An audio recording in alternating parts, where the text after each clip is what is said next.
இந்த மேடையில் ஏறின எல்லாருமே வந்து ஃபஸ்ட்டு தேங்க்ஸ் சொல்கிறது எங்களோட ப்ரொடியூசர் மாணிக்கம் சாருக்கு, அதுக்கப்புறம் எங்களோட டைரக்டர் ஆண்ட்ரூ சாருக்கு, முக்கியமாக இந்த படத்தில் எனக்கு வாய்ப்பு அளித்த விக்னேஷ் சாருக்கு ஒரு பெரிய நன்றி. நிச்சயமாக சாருக்கு இது ஒரு பெரிய கம்பேக். ரொம்ப நாளுக்கு அப்புறம் இப்போ அவரோட ஒரு சாங் வந்து பயங்கர ஹிட் ஆகி நம்ம மனசுலலாம் அப்படியே நிறைஞ்சிருக்கு. ஸோ அவர் எங்கள் மனசில் எப்போவுமே நிறைஞ்சிருக்காரு அப்படிங்கிறத இந்த படத்து மூலிமா இன்னும் அதை பாப்புலர் ஆக்கி விக்னேஷ் சாருக்கு ஒரு பெரிய பெரிய கம்பேக்காக இருக்குங்கிறத நான் ஆணித்தனமாக இதை நிச்சயமாக இங்கே சொல்ல போகிறேன். ஸோ கண்டிப்பாக இந்த படத்தோட ஒரு கதை ரொம்ப ஷார்ட்டாக சொல்லி முடிச்சிடுறேன். இந்தியன் கான்ஸ்டியூஷன் ப்ளஸ் வந்து டெமோக்ரஸி பற்றிய ஒரு கதை தான் இது. ஸோ இது ஒரு வார், அதாவது 2047 2047 இந்த வார் எந்த அளவுக்கு இருக்கும், இதோட நாட்டோட இந்த இன்னும் ஃபியூச்சரிஸ்டிக்கா எப்படி இருக்கும் அப்படிங்கிற ஒரு கதை தான். இந்த வார் வந்ததுன்னா இன்னும் 2047 ஒரு தேர்ட் வேர்ல்ட் வாரை நீங்க பார்க்கும்போது எவ்வளோ விஷுவல் எஃபெக்ட்ஸ் இருக்கணும் அப்படிங்கிறது தான் இந்த படத்தோட முக்கியமாக எடிட்டர் ப்ளஸ் விஷுவல் டைரக்டர் இவங்க எல்லாருக்குமே இது ஒரு பெரிய பெரிய சேலஞ்சிங்கான ஒரு டீமாக அமைஞ்சது. அதை தாண்டி முக்கியமாக எங்கள் டைரக்டர் ஆண்ட்ரூ சார் இது ரொம்ப ரொம்ப ரொம்ப ரொம்ப தத்ரூபமாக இந்த படம் இருக்கணுங்கிறதுனால கிரீன் மேட்ல பண்ணவே முடியாது. ரொம்ப ரொம்ப ரொம்ப கம்மியான சீக்வன்ஸ் மட்டும்தான் இந்த படத்தில் கிரீன் மேட்ல எடுத்திருக்காங்க. ஸோ நான் பண்ணது ஒரு சின்ன ரோல் தான். அந்த ரோலில் பார்த்தீங்கன்னா வந்து ரொம்ப ரியலிஸ்டிக்காக இருக்கணும்னு சொல்லி ஒரு காசாலெல்லாம் உங்களுக்கு எப்படி இருக்கும் ஒரு அவுட்புட் பார்த்தீங்கன்னா ஃபுல்லாக மிஸ்ட், ஃபாக், சாண்ட் அந்த மாதிரிலாம் இருக்கும். அப்படிங்கிறதுனால ரியல் சாண்ட், ரியல் டெசர்ட் இந்த மாதிரி ஒரு இடம் வேணும் அப்படின்னு சொல்லி அந்த மாதிரியான இடத்தெல்லாம் தேர்ந்தெடுத்து நிஜமாவே ரொம்ப தத்ரூபமாக வேலை வாங்கினாரு எங்கள் டைரக்டர். ஸோ அதில் நிறைய அந்த மண்ணெல்லாம் அடித்து மேலே இது பண்ணி கன் ஷாட்ஸு இதெல்லாமே நிறைய டீப் ஒர்க் பண்ணியிருக்கோம். ஸோ மேக்ஸிமம் நீங்கள் இதில் பார்க்குறது எல்லாமே வந்து நிறைய க்ரீன் மேட் கிடையவே கிடையாது. ரியலிஸ்டிக்காக இருக்கணுங்கிறதுக்காகவே இந்த விஷுவல் எஃபெக்ட்ஸ் எல்லாம் ரொம்ப ரொம்ப சூப்பராக அதுவும் ரியலாக பண்ணியிருக்காங்க. ஸோ 2047 அவுட்புட் என்ன அப்படிங்கிறது வந்து பயங்கர ஒரு வைப். நீங்கள் ட்ரெய்லர் பார்க்கும்போது உங்களுக்கு தெரிஞ்சிருக்கும் அதோட வைப் வேறு மாதிரி இருக்கும். ஸோ இது நீங்கள் வீட்டில் பார்க்கக்கூடிய படம் கிடையாது. ஓடிடியை தாண்டி 100% இது எல்லாருமே இந்த எஃபெக்டை நீங்கள் பார்க்கணும். சவுண்டிங், ஆர்ஆர் ரெக்கார்டிங் எல்லாமே சூப்பராக இருக்குது. இது எங்கள் படம் அப்படிங்கிறதுனால நாங்கள் அப்படி பெருமையாக பேசிக்கிறோம் அப்படிலாம் கிடையாது. உண்மையாகவே எல்லாருமே இதில் ரொம்ப தூய்மையாக வேலை பார்த்து அதனோட அவுட்புட் கொடுக்கணுங்கிறதுக்காக வரக்கூடிய ஒரு படம் தான் இது. ஐ ஹோப் நீங்கள் எல்லாருமே இந்த படத்தை தியேட்டரில் பார்த்து எங்களுக்கான அங்கீகாரத்தை நீங்கள் நிச்சயம் கொடுப்பீங்கன்றது தெரியும். ஸோ நிச்சயமாக அந்த என்டையர் டீம் இதில் ஒர்க் பண்ண எல்லா க்ரூக்கும் எங்கள் எல்லாரும் சார்பாகவும் நன்றி. இதை இனிமேல் நீங்கள் பார்த்து ரசிக்க போகிற ஆடியன்ஸ்க்கும் ஒரு பெரிய பெரிய நன்றி. மீண்டும் எனக்கு இந்த வாய்ப்பை கொடுத்ததுக்கு நன்றி. இங்கே இருக்கிற பெரிய பெரிய ஜாம்பவான்கள் உங்கள் நேரங்களை நீங்கள் எங்களுக்காக ஒதுக்குனதுக்கு நன்றி. So being a part of this movie I'm really so happy. Thank you so much. மேடையில் இருக்கிறவங்க எல்லாருக்கும் முதல் அத்தனை இயக்குநர்களும் சகோதரர் விஷால், இந்த டெக்னிக்கல் குழு, இந்த படத்தோட வெற்றி the vision director Andrew Pandian அவருக்கு என்ன சார் இதெல்லாம் உங்களால் இருக்கலன்னு கேட்டேன். அவர் பதில் ஓரளவுக்கு அரகண்டாகவே 3 நாள் உங்களால் வந்து ஒர்க் பண்ண கண்டிப்பாக பண்ணி தரேன் சார். So big. அவர் producer Manickam sir, Vignesh sir அவருக்கு ஒரு like and is coming back. நீங்கள் இதெல்லாம் சொல்கிறேன் ரொம்ப உழைக்கில மட்டும் இல்லை விதமான இது அடுத்த ஷோவில் இருக்கனால பாகுபலி அப்படின்றது அந்த 1000 காலத்துக்கு 2040 இமேஜினிங் வாட் வுட் ஹேப்பன் 40 ரொம்ப அழகாக விஷுவலைஸ் பண்ணி ஸ்பெஷல் எஃபெக்ட்ஸ் எல்லாம் எக்ஸ்ட்ரா நீங்கள் பார்க்கும்போது ஒரு விஷயம் அந்த ஃபீலிங் கிடைக்கும். இந்த படத்தை நான் அவருக்கு ஸ்பெஷலாக நடுவில் கூட கிடைக்காத பதவி of India in 2005 never can I become that. இன்னொரு இவருடைய மை கவர்னது நீங்கள் அதை பற்றி இன்னைக்கு நீங்கள் பத்திரிகை ஆரம்பம் இல்லாமல் எழுதுறப்பல சொல்கிறேன். India is fantastic. நேதாஜி கனவு கண்டு அவர் சொல்ற கருத்து என்னன்னா இந்தியா தான் இந்த உலகம் ஸ்ட்ராங்கா சொல்லியிருக்காரு. என்ன தலைவர் என்னோட sir John Vijay the hero and president அவங்க லேடி எல்லாரையும் ரொம்ப அளவா யூஸ் பண்ணது ஸ்பெஷல் எஃபெக்ட்ஸ். இது யங்ஸ்டர்ஸ் ரொம்ப மாறி இந்த நாடு நல்ல வயதானவர்களுக்கும் இந்த பழைய அமோக வெற்றி பெற வேண்டும் பிரார்த்தித்துக் கொண்டு ஃபங்க்ஷனா இருக்கின்றதுனால நமஸ்காரங்களை மாபெரும் நடிகை சரோஜாவிடம் நினைத்துக் கொண்டு உங்களுக்கு தாமதமாக வந்ததுக்கு மன்னிக்கவும். பட் ஐ திங்க் இன்னைக்கு காலையில் தான் நான் திருப்பதியிலேருந்து வந்தேன். நீண்ட நாள் ஒரு பவு வந்து நடந்து ஏறணும் அப்படின்னு அது ஏறி தரிசனம் முடிச்சுட்டு இன்னைக்கு காலையில் வந்து அதனால தான் தாமதம். Sorry Andrew and whole crew. Red rose, Vignesh, Andrew, Santhosh, the hero, the director and the music director. But அந்த வெர்ஷனில் ஒரு சின்ன சேஞ்ச் வந்து இருக்கும். Santhosh will be the hero of the film அது ரிலீஸ் ஆனதுக்கப்புறம். ஏன்னா இந்த படத்துக்கு தேவையான என்ன விஷயங்களோ அந்த விஷயத்தை ரொம்ப அற்புதமாக பண்ணியிருக்காரு. அண்ட் விக்னேஷனுடைய ரொம்ப நீண்ட நாள் நண்பர், a very big comeback for him, a man who never says give up. So அந்த ஒரு ஹார்ட் ஒர்க், அந்த ஒரு what you call passion and towards film and film making. கதை சொல்லும்போது சார் ஒரு 3 நாள் ஒர்க்கு தான் சார் இது, பட் நீங்கள் தான் மெயின் ஆண்டகானிஸ்ட் அப்படின்னாரு. ஸோ அந்த லுக்கு எப்படி நம்ம கொண்டு வரலான்னு நான் I just sent a still to Andrews பார்த்துட்டு வி ஃபிகர்ட் அவுட். அது பார்த்தா இது வரைக்கும் நான் என்னுடைய 32 வருட சினிமா வாழ்க்கையில் அந்த மாதிரி ஒரு கெட்டப் நான் பண்ணதே கிடையாது.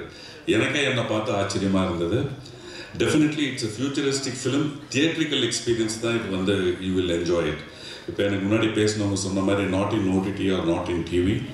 So wishing all the best to the whole crew, YGM sir, அதுக்கப்புறம் Suresh and then John Vijay and everyone, the whole crew. We had a wonderful setup and Ajay Ratnam.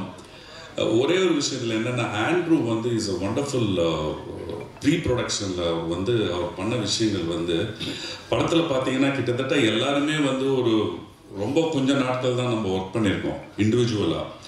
But படத்தில் பார்த்தா அது எந்த சீனில் எந்த டயலாக் எப்படி வரணும், because it's a universal subject, talking about economy, talking about world powers and other things. Wonderful job, Andrew, and all the best, and God bless you, the whole crew, for the success of this film. Thank you very much. Wishing you all the best. Thank you. இந்த மேடையில் நிற்கிறதுக்கு காரணமான எனது முதல் படத்தின் சின்னத்தாய் படத்தின் director Ganesaraj அவர்களுக்கும், இயக்குனர் இமயம் பாரதராஜா அவர்களுக்கும் இந்த நேரத்தில் நான் நன்றியை சொல்லிக்கிறேன். இந்த ரெட் புலவர் ஆடியோ ட்ரெய்லர் வெளியீட்டு விழாவிற்கு வருகிறதுக்கும் எனக்கு டைரக்டர் பாரதராஜா ரொம்ப மரியாதை. எனக்கு அவ்வளோ பிடிக்கும். அதுக்கு ஈக்குவலாக வாசர் எனக்கு ரொம்ப பிடிக்கும். அது ஏன்னே தெரியல, அவருடைய சதர்ப்புக்கு மட்டும்தான் நடித்தேன். அந்த படத்துலேயே அவ்வளோ எனக்கு அவர் பார்த்தா ரொம்ப பார்த்துட்டே இருக்கும்போது எனக்கு தோணும். அவங்களுக்கு நன்றி. நம்ம புரட்சி தளபதி விஷால் அவர்கள், அவர் ஒரு நடிகராக மட்டும் தான் உங்களுக்கு தெரியும். ஒரு நல்ல ஒரு மனிதாபிமான உள்ள மனிதர். யாருக்கு வேணாலும் ரொம்ப உடனே உதவி பண்ணுறதில் அவர் முதலாளாக இருப்பார். நான் நடிகர் சங்கத்தில் எங்கள் செயலாளர், நான் செயல்குழு உறுப்பினராக இருக்கிறேன். அங்கே நடிகர் சங்கத்தில் அந்த கடைக்கோடி நடிகராக இருந்தாலும் சரி, பெரிய நடிகராக இருந்தாலும் சரி, எல்லாத்தையும் ஒரே ஈக்குவலாக ட்ரீட்மெண்ட் பண்ணுவார். எல்லாத்துக்கு மேலேயும் பாசம் எடுத்து பார்ப்பார். நான் விஜயகாந்த் சாரை தான் பார்த்துருக்கிறேன். நடிகர் சங்கத்தில் இருக்கும்போது அவரோட கூட இருந்திருக்கிறேன். அவர் ஒரு பிரச்சனைனா வீட்டையை மடிச்சு கட்டிட்டு களத்தில் இறங்கி வேலை செய்வார். அதே மாதிரி விஷால் சார் எந்த விஷயம் வந்தாலும் இறங்கி போல்டாக இறங்கி வேலை செய்வார். 2 பேருக்கு உள்ள டிஃப்ரெண்ட் என்னென்னா, விஜயகாந்த் சார் கோவப்படுவார், விஷால் சார் கோவப்பட மாட்டார். அதுதான் டிஃப்ரென்ஸ். அப்புறம் இங்கே படத்தில் என் கூட நடித்த நடிகர்கள், நான் ஒஜிமதி சார்லாம் லெஜண்ட். அவர் ஒரு புது பட நடிகர் மாதிரி ஏதாச்சும் ஒரு விஷயத்த இருந்தாலும் ஃபோன் பண்ணி கேட்பாங்க. என்ன விக்னேஷ் என்ன பண்ணுறீங்க, நான் போஸ்டர் பார்த்தா நல்லா இருக்குது, இது டப்பிங் படம் பார்த்தா டப்பிங் நல்லா இருக்குது.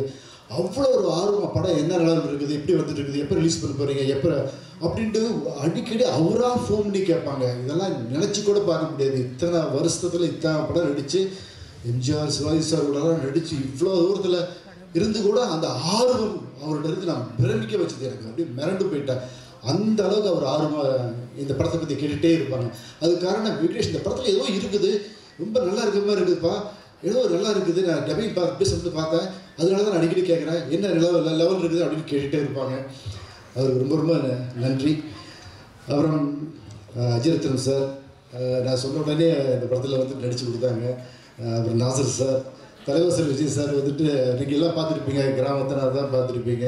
இந்த படத்தில் ஹாலிவுட்டே கலக்கிற மாதிரி ஒரு கேரக்டரில் பண்ணியிருக்காரு. ரொம்ப நல்லா பண்ணியிருக்காரு. அவர் எல்லாருமே கிராமத்தனாவே பார்த்துட்டாங்க. அப்புறம் சுரேஷ் மேன் சார், அவர் ட்ரெஸ்ஸை போட்டாலே அவர் கெட்டப் அப்படின்ட்டு ஜம்முனா இருப்பார். அப்புறம் படத்தில் நடித்த ஹீரோனி, அவங்க வரல, ஏதோ வெளிநாட்டில் இருக்காங்க. அவங்களுக்கு இந்த நேரத்தில் நன்றி சொல்லிக்கிறேன். மற்ற நடித்த அத்தனை நடிகர்களுக்கும் என் நன்றியை சொல்லிக்கிறேன். எல்லாம் சொல்லிட்டு நினைக்கிறேன். அப்புறம் இந்த படத்தில் நடித்த டெக்னீஷியன் பற்றி சொல்லணும். ஃபஸ்ட் கிளாஸான ஒர்க்கர்ஸ், எல்லாருமே அற்புதமான கலைஞர்கள், எல்லாருமே யங்ஸ்டர்ஸ், சின்ன பசங்க, எல்லாருமே 25 to 30 வயசு அவ்வளோதான் இருப்பாங்க. டைரக்டர் ஆண்ட்ரூ சார் வந்துட்டு நைட் நைட்டாக வேலை வாங்குவார். அதெல்லாம் சலிக்காமல் வேலை செய்வாங்க. நானும் அவங்களோட வேலை செய்யும்போது அவர் சொல்லுவாங்க, சார் நீங்களே வந்துட்டு இவ்வளோ தூரம் இன்ட்ரெஸ்ட்டாக ஒர்க் பண்ணுறீங்க, நான் வந்துட்டு ஒர்க் பண்ணுறது என்ன சார் அப்படின்ட்டு என்னை ஒரு இன்ட்ரெஸ்டாக எடுத்துக்குவாங்க. அவங்களுக்கு என்னுடைய நன்றியை சொல்லிக்கிறேன். உங்களை பற்றி பேசுகிறதுக்கு நிறைய மேடைகள் இருக்குதுன்னு கண்டிப்பாக நான் உறுதியாக சொல்ல முடியும். அந்த மேடையில் உங்களை பற்றி நம்ம பேசுவோம். இந்த படத்தில் என் காவியா அவங்க நடிச்சிருக்காங்க. அவங்க நல்ல பர்ஃபார்மன்ஸ் பண்ணுற ஒரு ஆர்டிஸ்ட்டு. அப்புறம் எங்களுடைய டைரக்டர் ஆண்ட்ரூ அவர்கள் ஒரு நல்ல டைரக்டர். கன்ஃபார்மாக இந்த படத்தில் நீங்கள் ட்ரெய்லர் பார்த்துருப்பீங்க, சாங் பார்த்துருப்பீங்க, எல்லாமே பார்த்துருப்பீங்க. நல்ல டைரக்டர், நல்ல டெக்னீஷியன், இல்லை எந்த ஒரு டவுட்டுமே கிடையாது. நல்ல டெக்னீஷியன், நல்ல டைரக்டர், நல்ல மனிதர். அதுதான் ரொம்ப முக்கியம். நல்ல மனிதர், அற்புதமான ஒரு மனிதர். அவர்கிட்ட எனக்கு பிடிச்ச விஷயங்கள் எந்த ஒரு பொய் இதுவுமே கிடையாது. நேர்மையாக உழைச்சிருக்காரு. அவருக்கு என்னுடைய வாழ்த்துக்கள். நான் நிறைய பேசணும்னு நினச்சேன். என்னுடைய ப்ரொடியூசர், தயாரிப்பாளர் மாணிக் சார் ஒரு அற்புதமாக பேசினார், வெள்ளந்தியாக பேசினார். அவர் வந்துட்டு இந்த படம் வந்துட்டு மாணிக் சார் இல்லைன்னா இந்த படத்தை கண்டிப்பாக ரிலீஸ் பண்ணவே முடியாது. அவ்வளோ பேர் வந்துட்டு அவர் தடுத்தாங்க. என்னங்க விக்னேஷ் சார் வச்சு நீ படம் பண்ணுறீங்க வேண்டாம் அப்படின்னு எவ்வளோ பேர் தடுத்தாங்க. அதையெல்லாம் மீறி எங்கள் மேலே வச்ச நம்பிக்கை, டைரக்டர் மேலே வச்ச நம்பிக்கை, அதுக்காக அந்த படத்தை ஃபஸ்ட்லேருந்து எங்கேயுமே பின்வாங்காமல் படத்தை முடிச்சிருக்காரு. ஒரு நல்ல மனிதர். அவர் வந்துட்டு சினிமாவை சம்பாதிக்கணும்னு வரலைங்க. சினிமாவை கண்டிப்பாக சம்பாதிக்கணும்னு வரல. இங்கே வந்துட்டு சினிமாவை லவ் பண்ணி, சினிமாவை ரொம்ப என்ஜாய் பண்ணி, அந்த சினிமா அவ்வளோ அவருக்கு பிடிக்கும். சினிமா மேலே அவ்வளோ பற்று உள்ளவர். அவர் சினிமாவுக்கு வர்றது நிறைய டைரக்டர்கள், நிறைய டெக்னீஷியன்ஸ்க்கு ரொம்ப ஒரு வரதமாக அமையும். ஏன்னா இந்த படம் எனக்காக இல்லைன்னா கூட தயாரிப்பாளர் மாணிக்கம் அவர்களுக்காக இந்த படம் பெரிய ஹிட் ஆகும். ஏன்னா மாணிக்கம் சார் வந்துட்டு இந்த படம் ஹிட் ஆச்சுன்னா நிறைய படம் பண்ணுவார். இந்த படத்தில் வர படத்தை எடுத்துக்கிட்டு வீட்டில் வச்சுக்கிற ஒரு மனிதன் கிடையாது. நிறையா படம் பண்ணணும் அப்படிங்கிற ஒரு ஆர்வம் உள்ள ஒரு மனிதர்.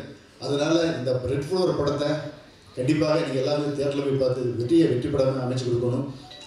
அன்பார்ந்த பத்திரிகை நண்பர்களே, மீடியா நண்பர்களே, டிஜிட்டல் மீடியா நண்பர்களே, இந்த ரெட் ஃப்ளவர் படத்தை நான் இத்தனை வருஷம் ஒரு 30 வருஷத்துக்கு மேலே நான் சினிமா விட்டுருக்கிறேன்.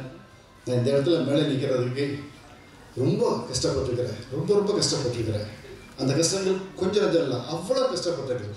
அவ்வளோ அவமானங்கள், அவ்வளோ தோல்விகளை நான் சந்திச்சுட்டு இங்கே வந்திருக்கிறேன். இந்த படத்தை கொண்டு போய் நீங்கள் மக்கள்கிட்ட சேர்க்கணும். ஏன்னா மக்கள் இந்த படத்தை தியேட்டரில் வந்து ரசிக்கணும், தியேட்டரில் வந்து பார்க்கணும். அதுக்கு மீடியா நண்பர்கள் நீங்கள் தான் அதுக்கு ஒரு ஒரு பாலமாக இருக்கணும். ஏன்னா இந்த நான்லாம் வந்துட்டு சினிமாவை எனக்கு எதுவுமே எனக்கு பிடிக்காது. சினிமா தான் எனக்கு அவ்வளோ பிடிக்கும்.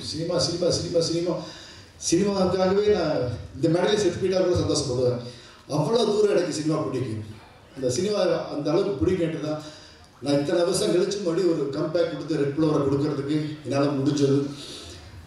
நான் தோக்கலாம், என்னுடைய முயற்சி தோக்கக்கூடாது, முயற்சி தோக்கக்கூடாது, நம்பிக்கை தோக்கக்கூடாது. அதனால் இந்த ரெட் ஃப்ளவர் படத்தை மக்கள் நீங்களாக போய் மக்கள்கிட்ட சேர்க்கணும். அதே மாதிரி நான் ரசிகர்கள் மக்கள்கிட்டலாம் கேட்டுக்கிறேன். பொதுமக்கள் நண்பர் மாணிக்க சாருடைய ரிலேஷன்ஸ், என்னுடைய நண்பர்கள், தொப்புள்குடி உறவுகள் எல்லாத்துக்கிட்டும் கேட்டுக்கிறேன். நீங்கள் எல்லா வெளியூர்லேருந்து எல்லா ஊர்லேருந்து வந்திருக்கிறீங்க. நீங்கள் ஒவ்வொரு ஊர்லேயுமே நீங்கள் வந்துட்டு இந்த படத்தை மக்களோடு போய் சேர்க்கறதுக்கு ஒரு முயற்சி பண்ணணும். கண்டிப்பாக முயற்சி பண்ணுவீங்க, நீங்கள் செய்வீங்க, ஒரு நம்பிக்கை இருக்குது. எல்லாருமே தியேட்டரில் வந்து படம் பார்க்கணும். தியேட்டரில் வந்துட்டு எப்படின்னா அப்புறம் போய் பார்த்துக்கலாம், ஒரு வாரம் கழிச்சு 2 வாரம் கழிச்சு. நான் முன்னாடிலாம் அப்படிலாம் பார்த்தோம், அப்படிலாம் இல்லை. படம் ஓப்பனிங் அன்றைக்கே பார்க்கணும். அந்த வெள்ளி சனி ஞாயிறு 3 நாளில் நம்ம எல்லாம் படம் பார்த்து முடிச்சிடணும். நீங்கள் மட்டும் இல்லை, நம்ம ஊர் இருக்கிற எல்லா ஜனங்களையும் நண்பர்கிட்ட சொல்லி, என்னுடைய நண்பர்கள், என்னுடைய பெற்றோருடைய உறவுகள், நீங்கள் எல்லாருமே ரொம்ப ஒரு சின்சியராக கஷ்டப்பட்டு ஒர்க் பண்ணி இந்த படத்தை போய் தியேட்டரில் வந்து மக்கள் வந்து பார்க்கறதுக்கு நீங்கள் தான் முயற்சி பண்ணணும். பண்ணுவீங்களா? நம்ம கண்டிப்பாக நம்ம உறவுகள் எல்லாம் வந்துருக்கிறீங்க. நம்ம தியேட்டரில் வந்துட்டு எல்லாத்தையும் பார்க்கறதுக்கு நம்ம முயற்சி பண்ணணும். பண்ணால் தான் இந்த படம் ஏன்னா நம்ம வந்துட்டு முன்னாடிலாம் வந்து பார்த்தீங்கன்னா என்னுடைய சின்னத்தாய் படம்லாம் ஃபஸ்ட்டு ஓப்பனிங் ரிலீஸ் ஆகி ஒரு வாரம் கூட்டமே இல்லை. அப்புறம் பிக்கப் ஆயிடுச்சு. 135 நாள் ஓடிச்சு. ஒரு அத்தனை நாள் 135 நாள் ஓடிச்சு. இது மாதிரி நிறைய படம் ராமநாதபுரம்லாம் ஃபஸ்ட்டு ஓப்பனிங் கம்மியாக தான் இருந்துச்சு. அப்புறம் பிக்கப் ஆயிடுச்சு. அப்படி இருந்துச்சு. இப்போ சினிமா அப்படி இல்லை. ஃபஸ்ட்டு நாள் தான் அதனுடைய தலைவர். அதனால நீங்கள் ஃபஸ்ட்டு நாளே போய் தியேட்டரில் குடிச்சிடணும். நம்ம உறவுகள் எல்லாருமே நண்பர்கள் எல்லாருமே தியேட்டரில் போய் ஃபஸ்ட்டு செகண்ட் நாளே 3 நாளே நம்ம வந்துட்டு படத்தை வெற்றி படம் வாங்கிடணும். அதனால் இந்த வாய்ப்புக்கு நன்றி கூறுகிறேன். மீண்டும் ஒரு முறை இங்கே மேடையில் வந்திருக்கும் அனைத்து கலைஞர் ஜாம்பவான்களுக்கும் அப்புறம் நம்மளுடைய டீம் வாரியர் சார் குரும் சார் வந்திருக்காங்க, அவங்களுக்கு நன்றியை தெரிவிச்சுக்கிறேன். இந்த மீண்டும் ஒரு முறை பத்திரிகை நண்பர்கள் இந்த படத்தை மக்கள்கிட்ட போய் சேருங்க அப்படின்னு உங்களுடைய பாதம் தொட்டு பணிவுடன் கேட்டுக்கிறேன். வாய்ப்புக்கு நன்றி நன்றி நன்றி. எல்லோருக்கும் வணக்கம். சாரி, நான் பேசுகிறதுக்கு முன்னாடி மேல் இருக்கிற பெரியவர்களுக்கும் இங்கே வந்திருக்க அனைத்து நெஞ்சங்களுக்கும் ஒரு சின்ன விண்ணப்பம். உங்கள் எல்லோருக்கும் தெரியும், லெஜெண்டரி ஆக்ட்ரஸ் நம்ம சவுத் இந்தியன் சினிமா, இந்தியன் சினிமாக்கே பெருமை செலுத்தின சரோஜா தேவி அம்மா இறந்துட்டாங்க. அதே மாதிரி நம்ம இண்டஸ்ட்ரியில் எத்தனையோ ஸ்டன்ட்ஸ் பண்ண, எத்தனையோ என்னோடய படங்கள் மட்டும் இல்லை, எத்தனையோ திரைப்படங்களில் ரொம்ப ரிஸ்க்கான ஸ்டன்ட்ஸ் பண்ண திரு ராஜு அவர்கள் படப்பிடிப்பில் ஒரு கார் டாப் அண்ட் சேஸில் வந்து ஒரு ஷார்ட்டில் வந்து இறந்துட்டார். அவங்க 2 பேருக்கு மட்டும் ஒரு நிமிஷம் மௌனம் சரி. தேங்க்யூ. எல்லோருக்கும் வணக்கம். இது ஏன் நான் மைக்கை ஆட்டுறேன்னா, இந்த வீடியோவும் வைரல் ஆகி மதகஜராஜா எப்படி ஹிட் ஆக்குறீங்களோ அதே மாதிரி படமும் இந்த உலகம் முழுக்க இந்த விழாவோட வீடியோ போய் சேர்ந்து ரெட் ஃப்ளவர் படம் பார்க்கணுன்னு நான் வேண்டிக்கிறேன். அதனால தான் இந்த செய்தியை செஞ்சேன்.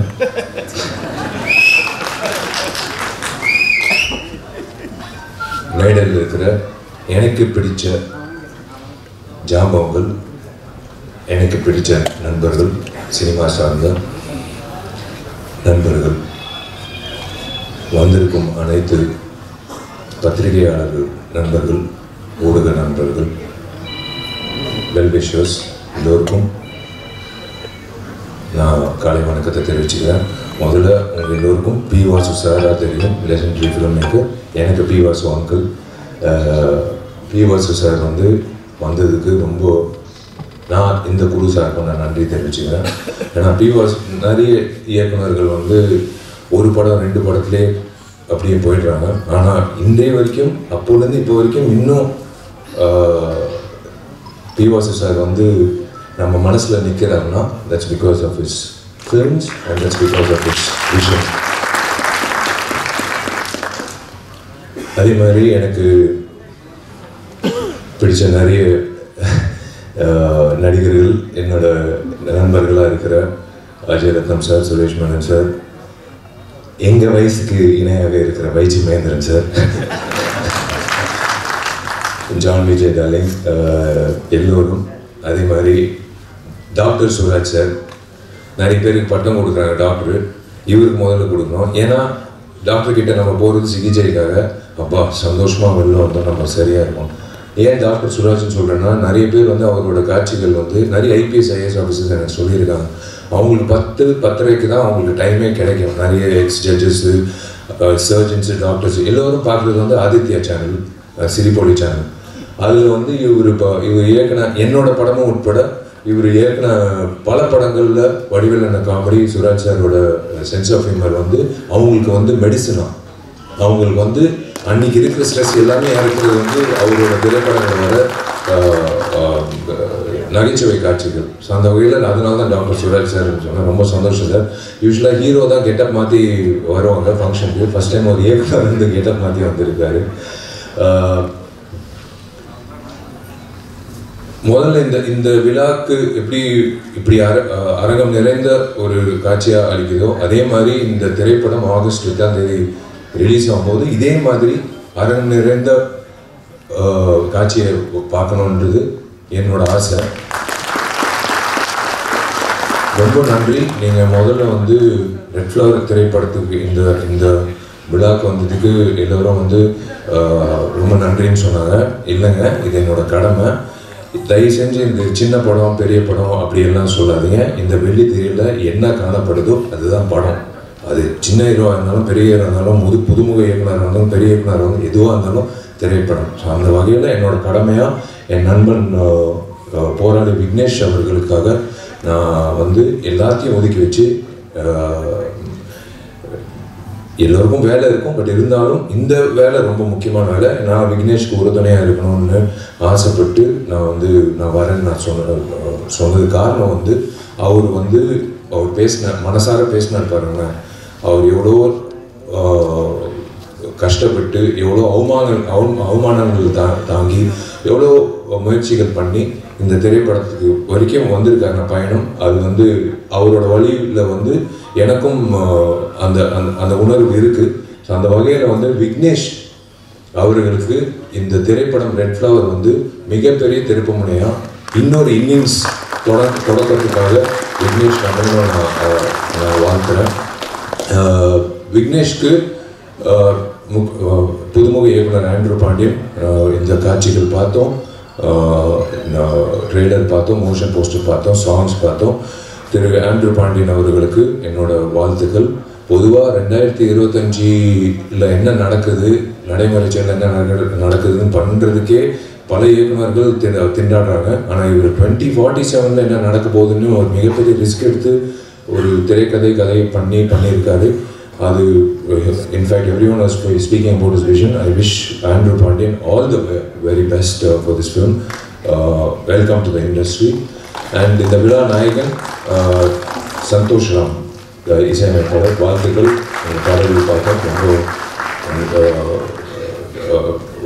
பக்கபலமாக இருந்திருக்கீங்க. Cinematographer and of course everyone including the heroine and the entire cast and crew. I wish all of you all the very best. Vignesh, ஒரே ஒரு விஷயம் நான் சொல்கிறேன்.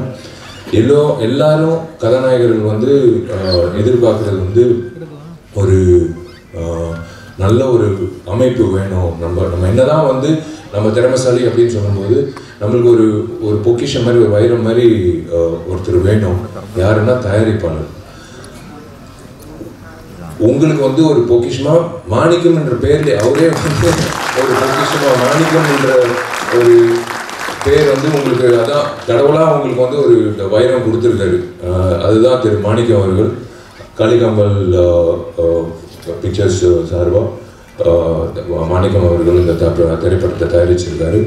Sir, welcome to the industry.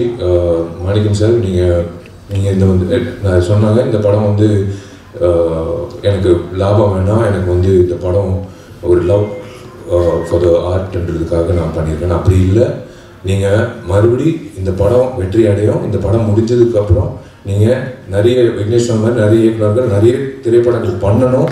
நீங்கள் இன்னொரு 2047 எப்படி இந்த திரைப்படம் காட்டினாலும் 2047 திரு மாணிக்கம் வந்து தயாரிப்பாளராக இருக்கணும்னு நான் ஆசைப்படுறேன். Welcome to the film industry. மற்றபடி டார்லிங் ஜான் விஜய், என் டார்லிங் அஜயரத்னம் சார், என் டார்லிங் தலைவாசல் விஜய், எல்லோருக்கும் வந்து வாழ்த்துக்கள் for this film. Thank you media. நீங்கள் எப்போவுமே எல்லா திரைப்படங்களுக்கும், எங்கள் திரைப்படம் மட்டும் இல்லை, எல்லா திரைப்படங்களுக்கும் நீங்கள் வந்து ஆஜராகி நீங்கள் வந்து சப்போர்ட் பண்ணுறது ரொம்ப சந்தோஷம்.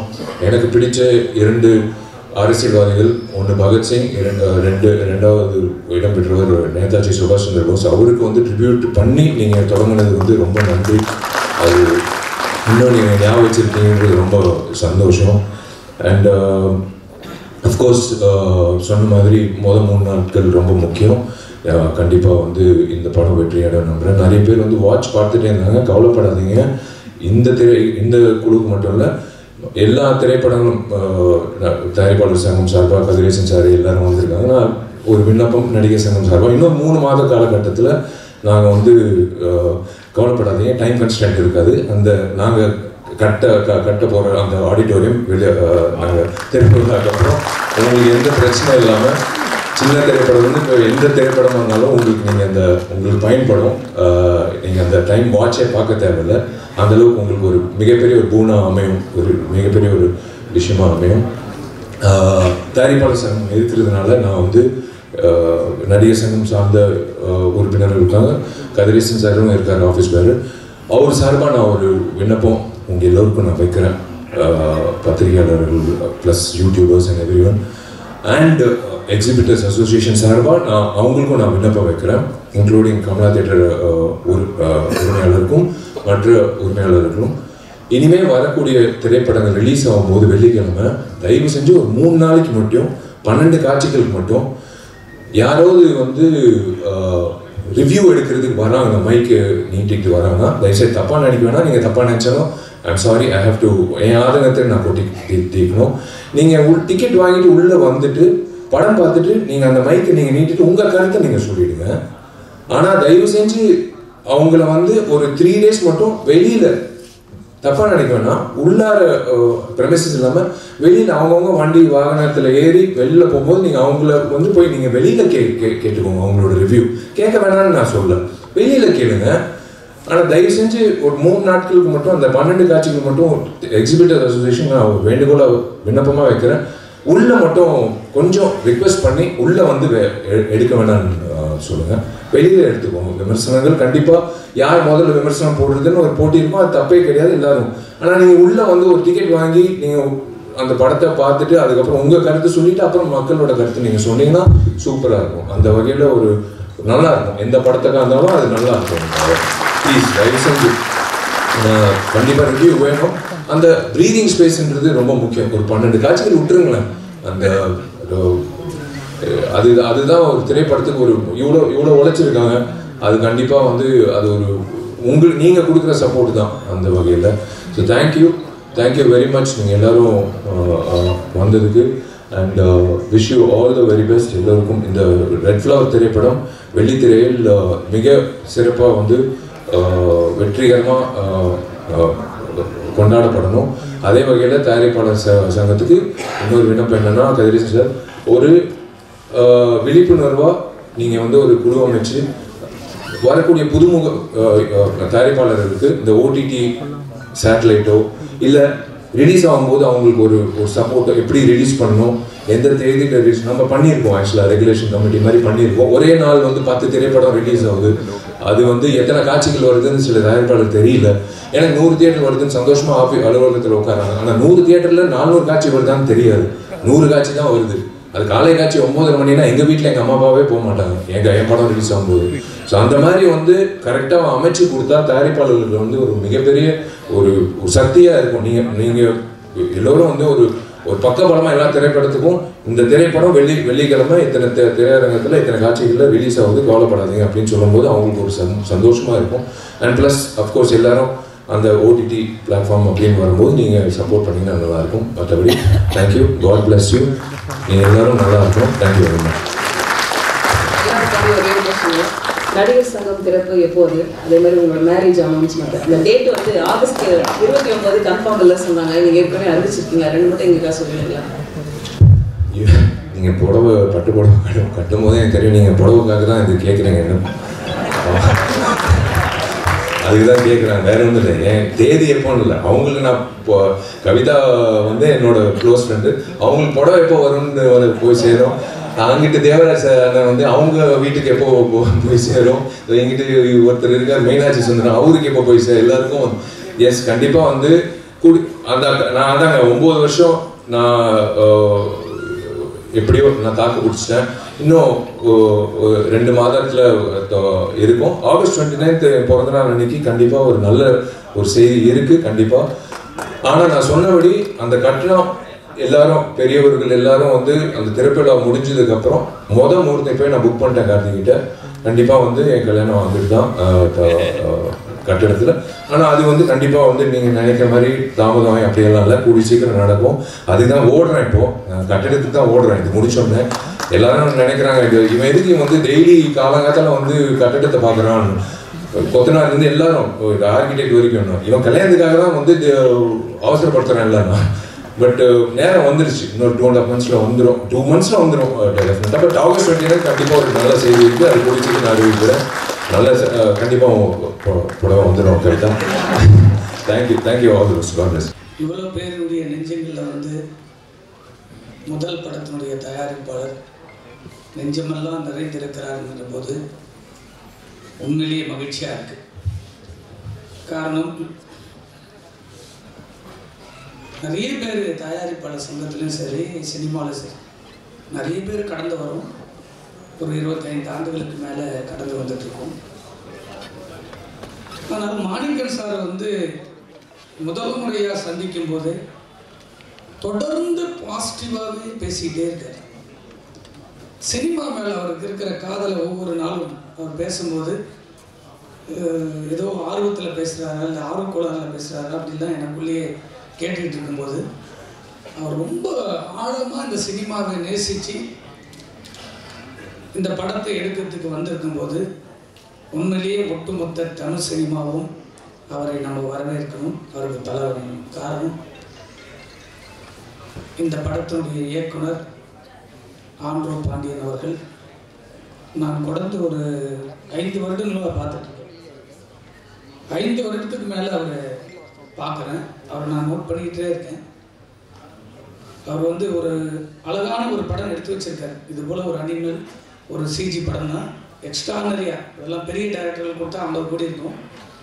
ரொம்ப பிளான் பண்ணி ஒவ்வொரு ஷாட்டும் எப்படி எடுக்கணும்னு ஒரு படத்தை எடுத்து வச்சிருக்காரு. அந்த படத்தையும் நான் பார்த்துருக்கேன். இப்படி ஒரு முதல் படத்தினுடைய இயக்குனர் இருப்பாரா, திங்க் பண்ணுவாருன்னே தெரியாத அளவுக்கு ஒரு பிரமிப்பான ஒரு சோசியல் மெசேஜ் அவர் கொண்டு வந்து நிறுத்திருக்காரு.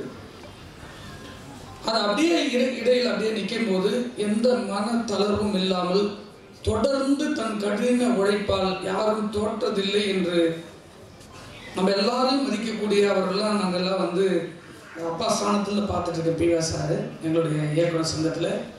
அந்த உழைப்பு வீணாகாது அப்படின்றதுக்கு உதாரணம் ஆண்ட்ரோ பாண்டியன் அவர்கள்.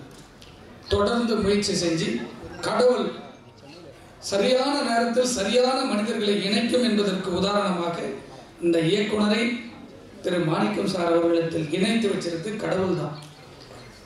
இந்த படம் நான் முழுக்க படம் பார்த்துருக்கேன். ஒரு இந்திய தேசத்தினுடைய படம் இது. ஒரு சாதாரண படமாக நினைக்காதீங்க. ஒரு இந்தியாவுக்கு தேவையான படம்.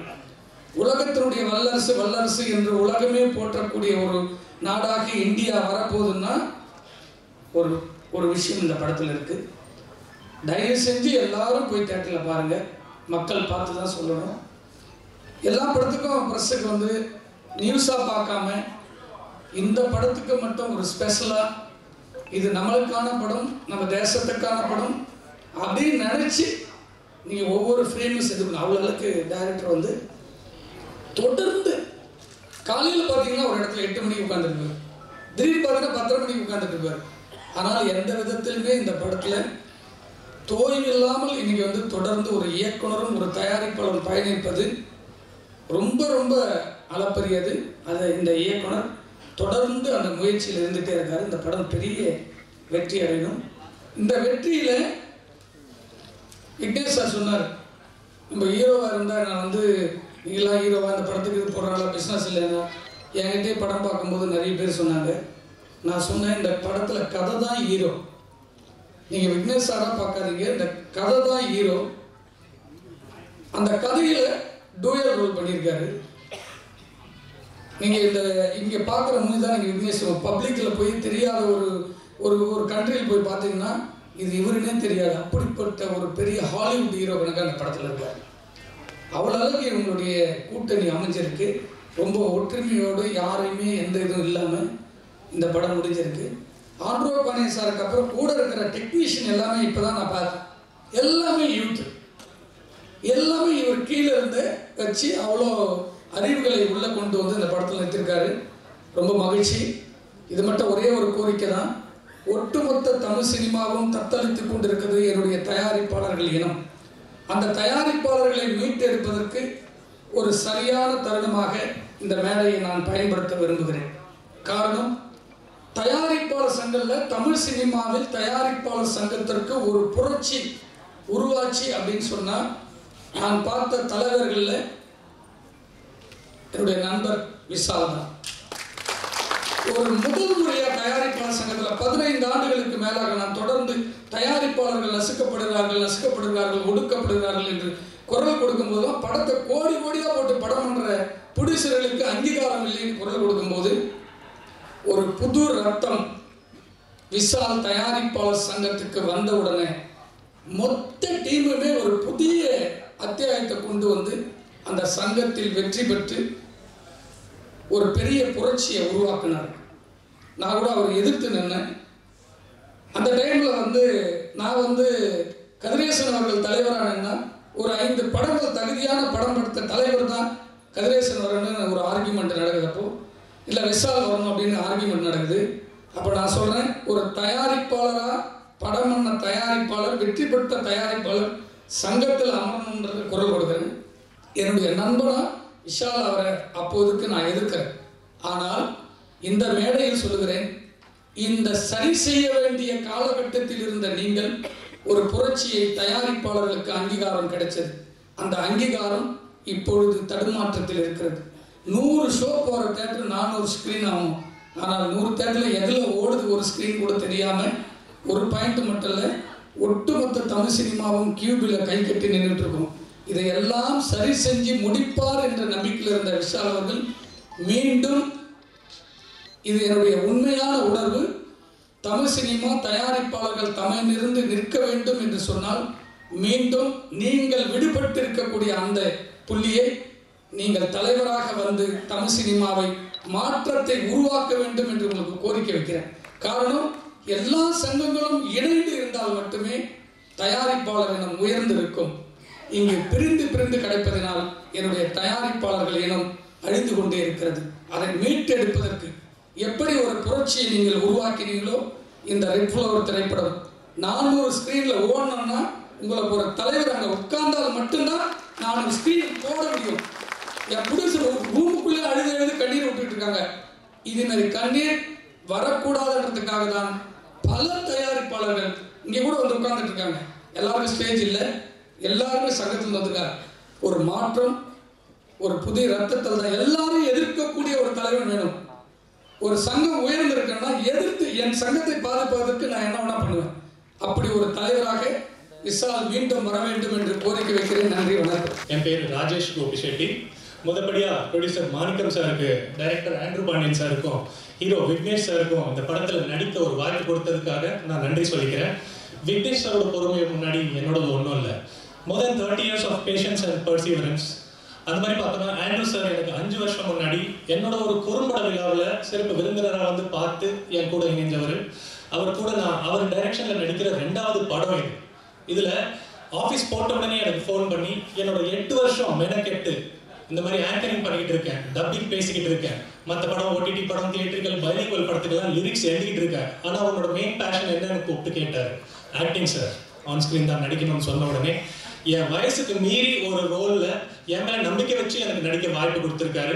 அது மட்டும் இல்லாமல் இந்த ரெட் ஃப்ளவர்ன்ற படம் ஒரு ஃபியூச்சரிஸ்டிக் விஷன். சென்சர்ஷிப் பற்றியெல்லாம் சார் கவலைப்படல, கான்செப்டில் உறுதியாக இருந்தார். ஒவ்வொரு ஃப்ரேம் பார்த்தீங்கன்னா it's loaded with weapons, meaningful violence and action and passionate romance. இந்த படம் வந்துட்டு அந்த டெக்னிக்காலிட்டிலையும் எந்த குறையும் வைக்கல. All the technicians work and assistant directors, schedule இருக்கிற எல்லாருக்கும் நன்றி. அது மட்டும் இல்லாமல் என்னோட onscreen space Nassar sir, Y G Mahendra sir, Thalaivasal Vijay sir கூட ஷேர் பண்ண வச்சு இந்த சிறப்பு மேடையில், கமலா தியேட்டர் மேடையில் Vishal sir, P Vasu sir, மற்ற பெரியவங்க கூட இந்த ஸ்டேஜ் ஷேர் பண்ண வச்சு என்னை இன்னைக்கு டைரக்டர் ஆண்ட்ரூ பாண்டியன் மட்டும் இல்லை, மேனேஜர் கார்த்திக் இந்த ஆடியன்ஸ்ல உட்கார்ந்து உங்க அப்பாவும் உன்னோட வளர்ச்சியை பார்க்கணும் அப்படின்னு வாழ்த்திய நல்ல உள்ளங்கள் எல்லாருக்கும் நீங்களும் இன்னும் மேல வளரணும். மாணிக்கம் ப்ரொடியூசர் சாரோட படம் வெற்றி அடையணும், அவங்க இன்னும் பண்ணணும், அவங்க கூட இன்னும் ஃபியூச்சர்ல நான் இணைஞ்சு கூட செயல்படணும்னு சொல்லி நன்றி கூறி விடைபெறுகிறேன். வணக்கம். விக்னேஷ் எனக்கு ஒரு ஒரு ஒரு 2 வருஷம் முன்னாடி வீட்டுக்கு வந்து என்கிட்ட ஒரு டைரக்டர் கூட்டிகிட்டு வந்து கதை சொன்னார். சொல்லும்போது எனக்கு உண்மையிலே அந்த லைனில் எப்படி பண்ண போகிறாங்க, என்ன விஷயம் எனக்கு தெரியல அப்படின்ற மாதிரி நான் யோசிச்சுட்டு இருந்தேன். ஆனால் அவர் கொடுத்த அந்த எக்ஸ்ப்ளனேஷனும் அந்த இதுவும் ரொம்ப கிளியராக அண்டர்ஸ்டாண்ட் ஆச்சு. ஏன்னா இதை நீங்கள் கதையாக அப்படி பார்த்தீங்கன்னா கதையாக தெரியும், ஆனால் அந்த விஷயத்தில் நிறைய உள்ளுக்குள்ளே நிறைய அர்த்தங்கள் இருக்குது, நிறைய விதமான டெக்னிக்கல் விஷயங்கள் இருக்குது.